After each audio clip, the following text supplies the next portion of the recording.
Hello, आपको स्वागत है। जी, हम छोटा और बड़ा द्वार के बारे में आपसे थोड़ा चर्चा करना चाहते हैं। शास्त्र इसके बारे में क्या बोलते हैं, चलिए हम लोग बाइबल की ओर चलते हैं। पहला मत्ती 7वां 13 और 14 से पढ़ते हैं। चलिए देखते हैं मत्ती 7वां 13 और 14 से। साकेत फाटक से प्रवेश करो, क्योंकि चौड़ा है वो फाटक और छकल है वो मार्ग जो विनाश को पहुंच जाता है, और बहुत तरह है जो उससे प्रवेश करते हैं। क्योंकि साकेत है वो फाटक और सकरा है वो मार्ग जो जीवन को पहुंच जाता है, और थोड़े हैं जो उसे पाते हैं।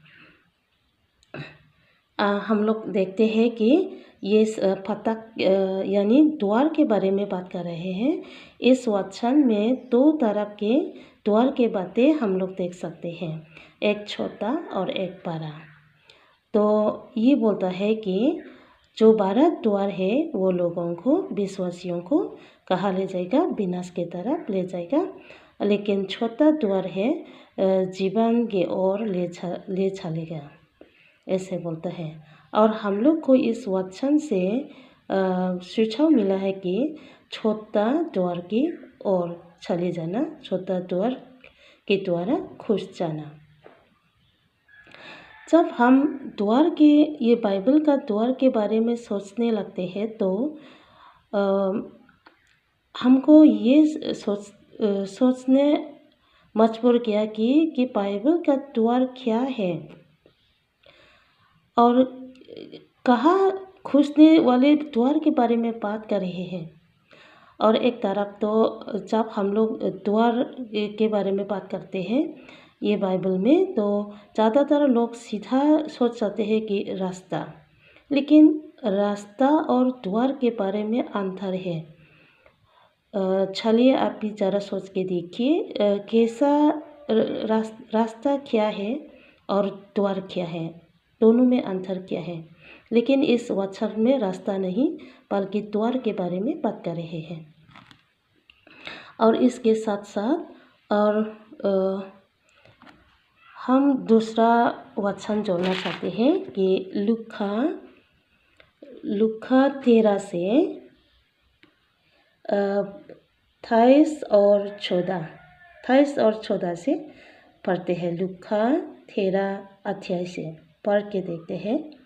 और किसी ने उससे पूछा है, हे प्रभु, क्या उत्तर पाने वाले थोड़े हैं?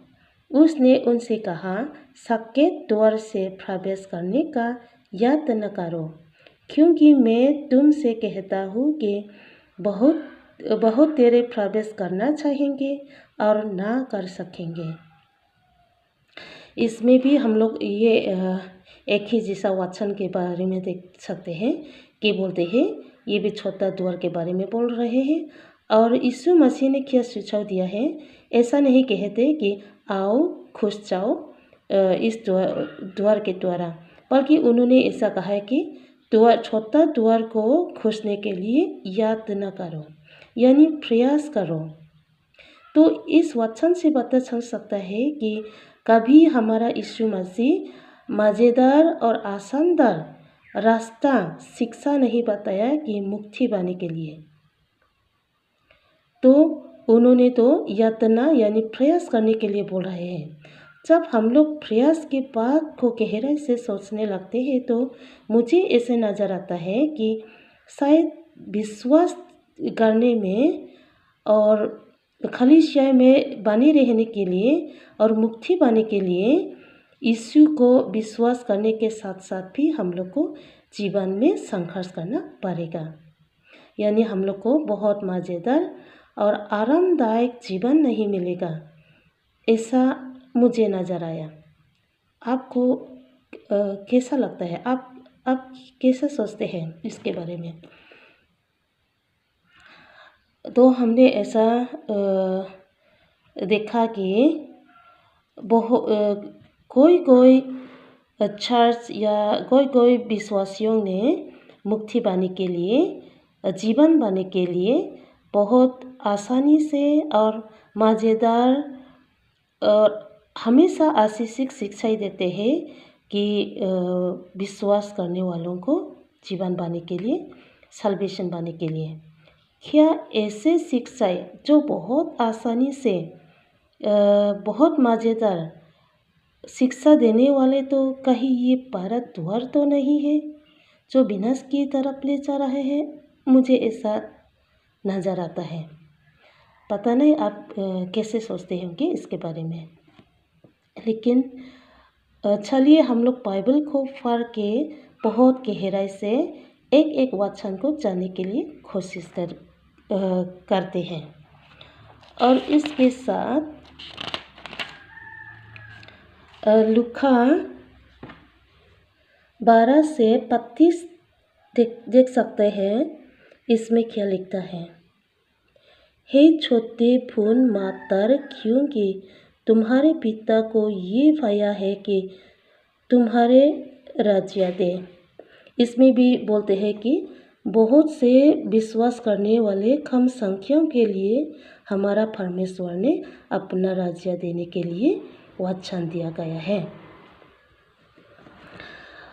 इसलिए मुझे लगा कि बहुत से बड़े खलीसिया के लोगों के लिए इस वचन के हिसाब से तो रिस्क हो रहा है। और लास्ट में हम यशाया 1 अध्याय से कौन सा 28 को पढ़ना चाहेंगे। आप भी ज़रा इसको गौर से गहराई से सोचिए। इसमें क्या लिखते हैं? रुकिए ज़रा, हम पढ़ते हैं, आप भी अपना बाइबल खोल के पढ़िए। परंतु बलवाओं और पापियों का एक संग नाश होगा, और जिन्होंने यहोवा को त्यागा है उनका अंत हो जाएगा। जय मसीह।